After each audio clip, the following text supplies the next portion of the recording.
América Latina ha vivido una década de expansión económica gracias principalmente a la demanda china de materias primas. Durante este tiempo se han conseguido grandes logros en la lucha contra la pobreza y una incipiente clase media latinoamericana, hija de la bonanza económica, que ya ha empezado a asomar la cabeza. En la última década y media han sido dos las naciones que más han destacado en estas áreas, Bolivia y Perú, que en este periodo registran los mayores descensos en la tasa de población considerada pobre. En el programa de hoy analizaremos los logros de ambos países y las políticas que les han llevado a tener éxito en la lucha contra la pobreza y en el surgimiento embrionario de la clase media. También hablaremos sobre el futuro de la región y la desaceleración que lastra su economía. Bienvenidos. Según datos hechos públicos por Naciones Unidas, en el periodo que va desde el año 2000 al 2012, Bolivia consiguió reducir la pobreza en más de un 32%. Esto le convierte en el estado más destacado de América Latina en la lucha contra esta lacra. Le sigue Perú, que ha reducido el porcentaje de población pobre en aproximadamente un 26%. Además, este país es el que ha logrado un mayor crecimiento de la clase media, que se ha incrementado en un 19%. En el conjunto de la región, más de 56 millones de personas salieron de la pobreza entre el 2000 y el 2012 y más de 80 millones pasaron a engrosar la clase media. Sin embargo, los gobiernos de la región no deben relajarse. En la actualidad, el subcontinente se enfrenta a una desaceleración que amenaza a un gran sector de la ciudadanía y podría poner en peligro lo conseguido. Naciones Unidas advierte que en América Latina y el Caribe la población en riesgo de caer en pobreza se acerca a los 200 millones de personas. Bueno, todo lo que sea reducir pobreza es positivo. Cuanta menos gente sufra, mejor para el mundo. Yo soy peruano, nací allí y en su tiempo pues se vivía de mala manera. Que los países vecinos pues tomen ejemplo, ¿no? Ya que en general Sudamérica está un poco floja y si reducen la pobreza pues que se amplía a los demás países, no sé. Es una pena que otros países que podrían hacer algo más no lo hagan. Vamos a ver, yo confío mucho en los países de izquierdas de Sudamérica y creo que lo están haciendo bien. Con sus fallos habría que analizar con profundidad todas esas cosas porque realmente es complicado, pero bueno, creo que está muy bien el dato. Dispuestos ya en la mesa del debate del color del dinero, les presentamos a nuestros invitados. Yolanda Villavicencio, presidenta de la ONG América España, Solidaridad y Cooperación. Bienvenida. Gracias, Eduardo. Y también Luis Esteban González Manrique, redactor jefe de Estudios de Política Exterior. Bienvenido. Gracias. Bien, Bolivia y Perú en este momento son dos de los países que lideran esa lucha contra la pobreza en América Latina, pero realmente, ¿qué hay en común en sus políticas? ¿Cuáles son precisamente esos puntos que los unen? Yolanda. Bueno, yo creo que Perú y Bolivia, pues según el último informe y los diferentes que hay sobre desarrollo humano y sobre análisis de América Latina, pues son dos países que están teniendo unas tasas de crecimiento bien importantes, aunque modelos económicos distintos, ¿no? Si bien es cierto, Perú ha disminuido en pobreza absoluta, lo que quiere decir que más gente tiene un ingreso, pero no sabemos mucho de la calidad de trabajo, de las garantías sociales frente a esos trabajadores. Mientras que Bolivia ha reducido pobreza relativa, que tiene que ver más con la distribución del ingreso. O sea que en ese crecimiento ha habido mayor equidad en Bolivia, donde es asombroso pues la manera como se ha reducido esa pobreza relativa en torno a un 32%. Es decir, que la diferencia entre los niveles de ingreso de la diferente población pues se ha reducido, si bien pues tiene otra serie de problemas, ¿no? Es decir, por una parte un crecimiento económico y una mejor distribución de subsidios y de ingresos que llegan hacia políticas sociales, ¿no? ¿De acuerdo con esas similitudes, Luis Esteban? Bueno, el rasgo común que ha habido ha sido el gran boom de las materias primas a lo largo de la última década. Tanto el Perú como Bolivia tenemos un perfil exportador similar, porque están los hidrocarburos y los minerales. Todo esto ha hecho posible que el crecimiento medio en el Perú sea el 6%, pero en Bolivia el año pasado, por ejemplo, fue el 6,5%. y básicamente esto ha hecho posible superávits comerciales, equilibrios de la balanza de pagos, la reducción del déficit, del monto de la deuda pública en relación al PIB. En realidad todo ha sido un círculo virtuoso en los equilibrios macroeconómicos, y de hecho lo que dice Yolanda es cierto, el énfasis del gobierno de Evo Morales ha sido mayor en políticas sociales. Pero la clave del asunto es que ha dependido mucho de la cotización de los mercados mundiales y por esa misma razón vamos a tener un bajón, o ya lo estamos experimentando porque están bajando los precios de los metales, el cobre por ejemplo, ¿no? También el crudo y el gas están en un ligero descenso, lo que está ralentizando la economía. Para muchos estamos precisamente en un momento donde se comienzan a dar esos datos de desaceleración económica en América Latina y el Caribe, y también algunos han denominado que es el fin de la fiesta para esta parte del mundo. ¿Será ahora cuando realmente se evidencia hasta qué punto esos datos socioeconómicos estaban realmente cimentados? ¿Eran frágiles, ficticios? Yolanda. Es frágil, ¿no? Porque son muchísimos años de inestabilidad y de problemas estructurales en torno pues a una pobreza bastante relevante, ¿no? En el caso de Bolivia, pues su ingreso per cápita pues sigue estando muy bajo, aunque ya no esté dentro de los países más pobres, igual que otros 16 países que han salido de ese ranking, ¿no? Pero necesita tiempo para consolidarse y indudablemente que va a depender de que pueda cambiar esa matriz productiva en donde efectivamente no dependa tanto de materias primas naturales sin ninguna elaboración, sino que pueda producir riqueza por procesos productivos que generen un empleo que no sea tan inestable, como también logre pues estabilizar, porque claro, el cambio climático es algo que afecta profundamente a estos dos países en particular, y en la región de la Amazonía, ¿no? Por problemas de desertización, por problemas también de hídricos, de insuficiencia de agua, y por el cambio climático que ha sido bastante importante en su impacto en estos dos países, ¿no? Entonces son unos retos que están ahí por resolver aún y que necesitan políticas y un compromiso más de largo plazo de los estados y bueno, pues también de la región, ¿no? Datos frágiles, datos que se van a desvanecer en lo que comiencen precisamente a comprobarse que esa desaceleración económica también va a tocar a estos países. Relativamente, pero yo no soy tan pesimista en este sentido, porque es cierto que muchas de las expectativas que se crearon fue en relación al largo ciclo de las materias primas, que se estaba calculando que podría durar 40, 50 años. O sea, se ha demostrado de que no era excesivamente optimista hacer estas previsiones, pero tenemos que China, que es nuestro primer cliente, es el primer socio comercial del Perú, y un socio muy importante, Bolivia también, y también como fuente de inversión, va a comprar menos cobre, por ejemplo, va a comprar menos metales, pero China va a seguir creciendo al 7% por plazos indefinidos. Es un país de 1.300 millones de habitantes. Es decir, ¿crees que van a haber otros factores que van a permitir seguir tirando de la economía y van a evitar que esa desaceleración sea tan pronunciada, por ejemplo? Sí, pero por ejemplo, Chile, que Bolivia y el Perú van a crecer este año un 3%, que no es evidentemente las tasas que conocimos en la década pasada, pero tampoco está nada mal. Es cuestión de que los gobiernos sepan aprovechar esta creación de riqueza para distribuirla con inversiones en capital humano, es decir, en sanidad y educación. ¿A día de hoy tú crees que estos países hayan aprendido?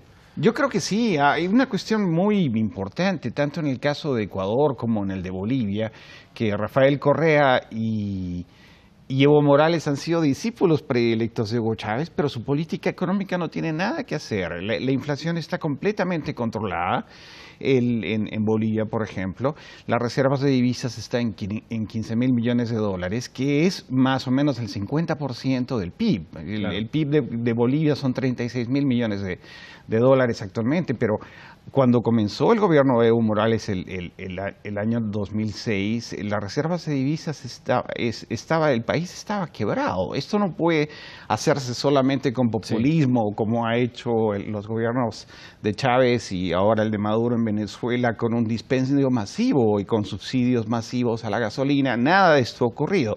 Es decir, que hasta el Fondo Monetario Internacional, hasta el Banco Mundial han elogiado la solvencia, el rigor fiscal. Algunos se asustarían, ¿eh? Algunos se asustarían porque estos organismos den el espaldarazo. Claro, porque Correa y Evo Morales son gente que tiene un lenguaje político muy radical, pero se han dado cuenta que no hay forma de sostener su apoyo político y sus bases sociales si es que a la gente se siente estafada o defraudada económicamente. ¿Han aprendido estos países, Yolanda, la lección en este caso? Sí, porque es verdad que también se viene de unos procesos de participación ciudadana que también son características importantes en la nueva gobernabilidad que hay, porque hay que tener en cuenta que Bolivia y Uruguay y Ecuador, por ejemplo, tenían una inestabilidad muy grande, ¿no?, en su gobernabilidad. Crónica, sin embargo, ahora llevamos ya más de una década de una estabilidad y de una consolidación, digamos, de procesos democráticos y de participación que ayudan mucho a definir cuál es la política que se debe hacer, ¿no?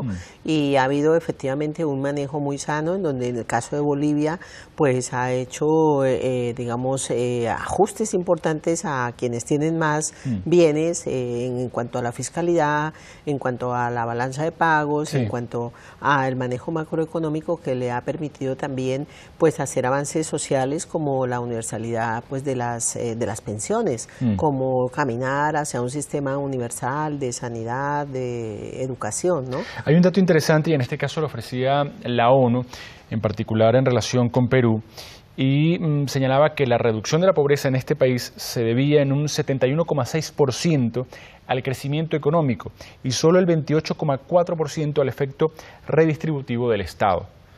Claro, lo que asusta o lo que podría asustar en este momento es que si se produce esa desaceleración económica y de una forma u otra resulta tocado el país, ¿qué va a ocurrir con esos logros contra la pobreza?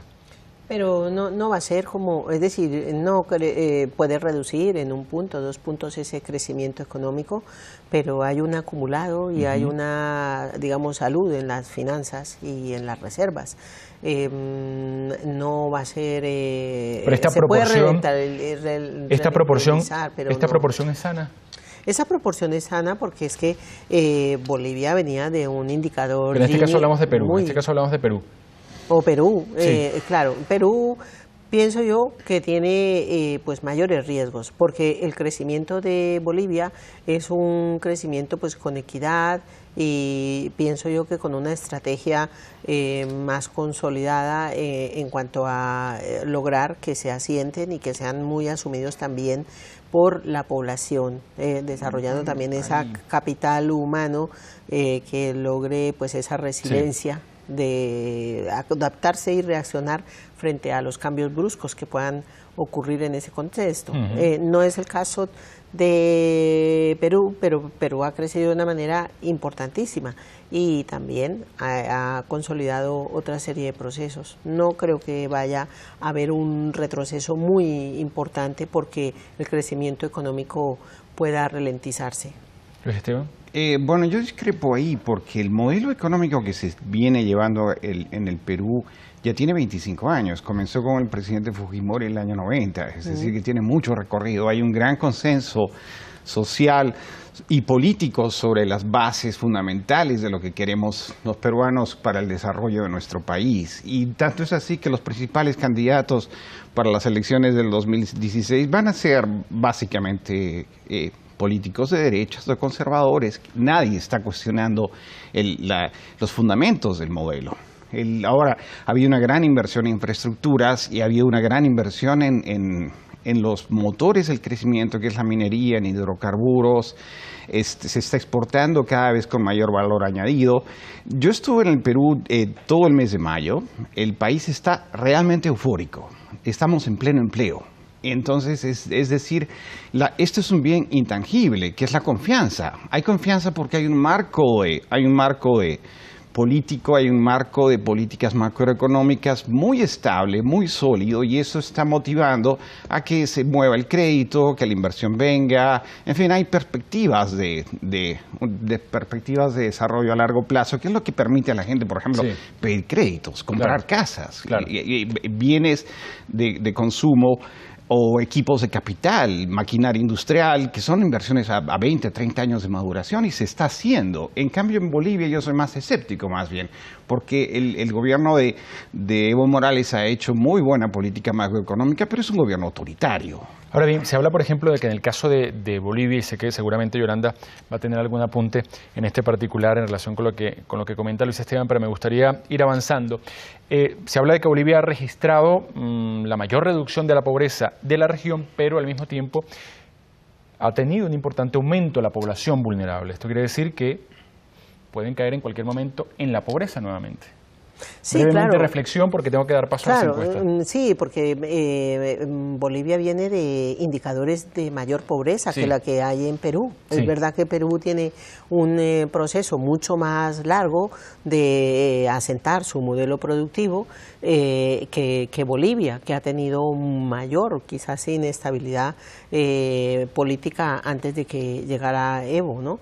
Y los niveles de pobreza mayor, tiene más limitaciones por cuanto tampoco tiene una salida al mar, la incidencia que tiene en los procesos de desertificación, desertización, pero el modelo que ha escogido para crecer le puede dar una mayor estabilidad sin que pueda tener unas tasas de crecimiento tan grandes, pero sí continuadas en las cifras, en un intervalo de cifras que le permita consolidar un modelo de equidad.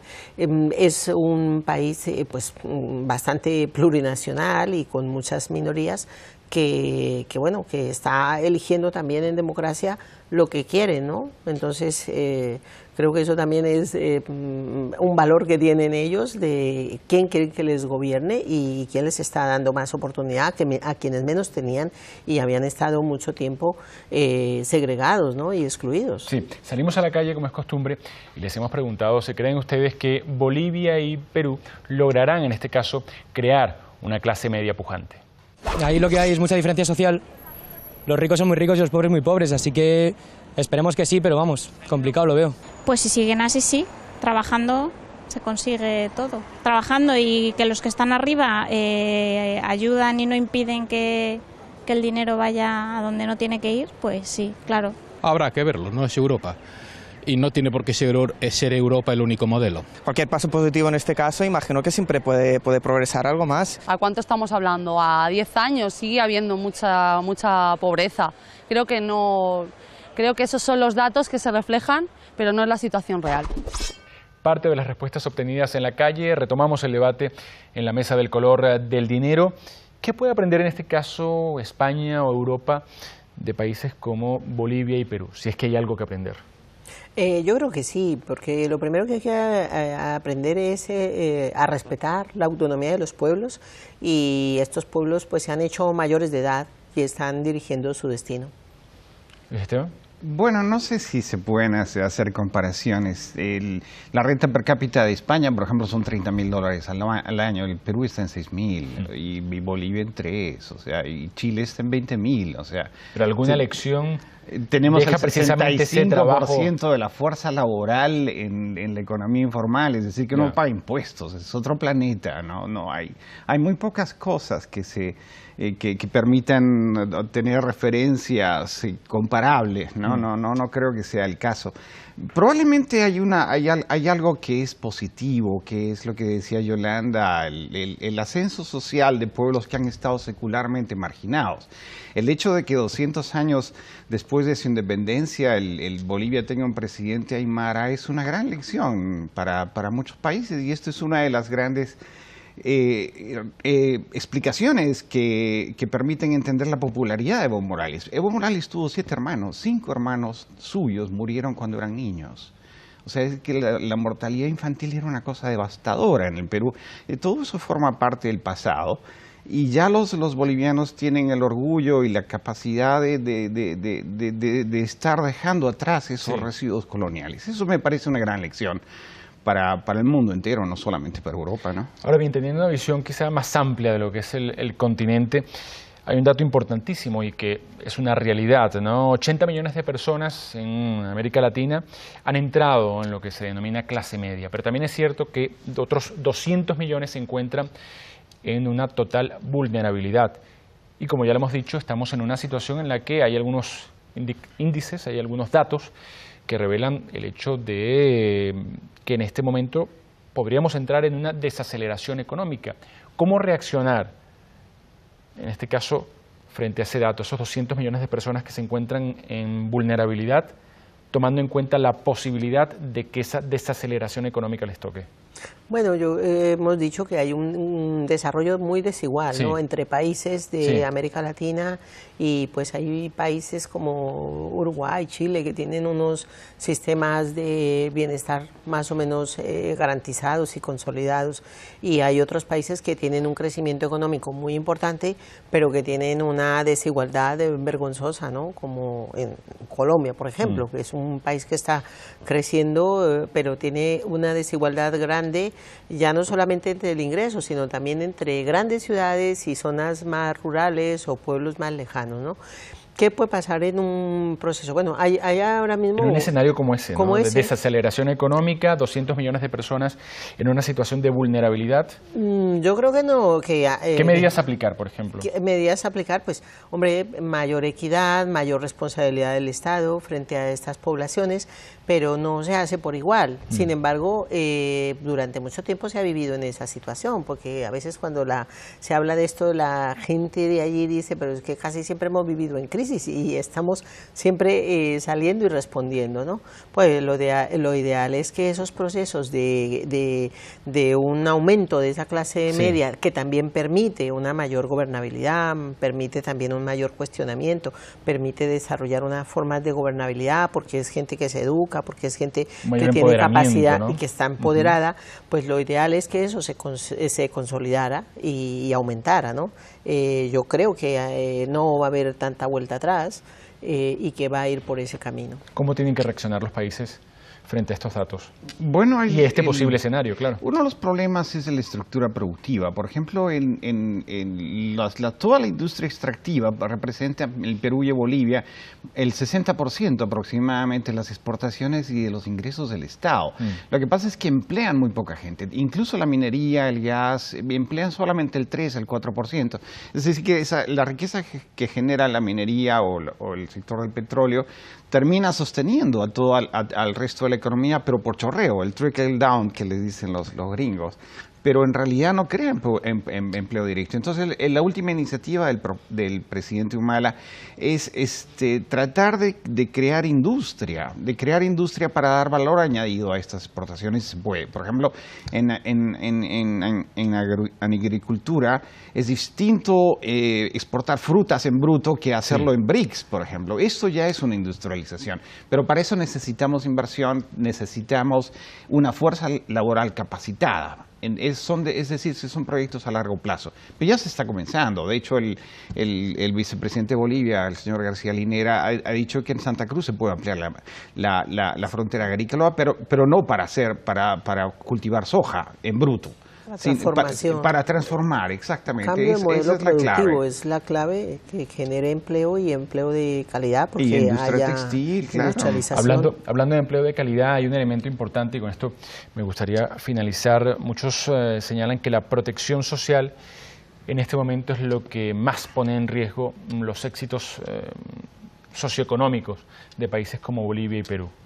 Sí, los sistemas de protección social en buena parte de América Latina pues siguen siendo todavía muy débiles y nada se puede comparar ni en términos de ingreso per cápita ni en términos pues de las garantías laborales a los trabajadores de allí con otros de la misma región o con los de Europa, ¿no? Pero hay que avanzar por ese camino para consolidar precisamente esa clase media. Todo también va a depender de cómo políticamente se exprese la gente para dar continuidad a esas transformaciones que se están haciendo lentamente, pero que van en camino. ¿Tarea pendiente la protección social? Sí, claro, pero para eso también, para que el Estado dé buenos servicios sociales tiene que recaudar. Y no se puede hacer eso si el 60-70% de las personas no pagan impuestos directos. ¿Cómo recauda un Estado por y lo si ese general? grueso de la población, como decía, Grabando la gasolina en el sector informal, ¿no?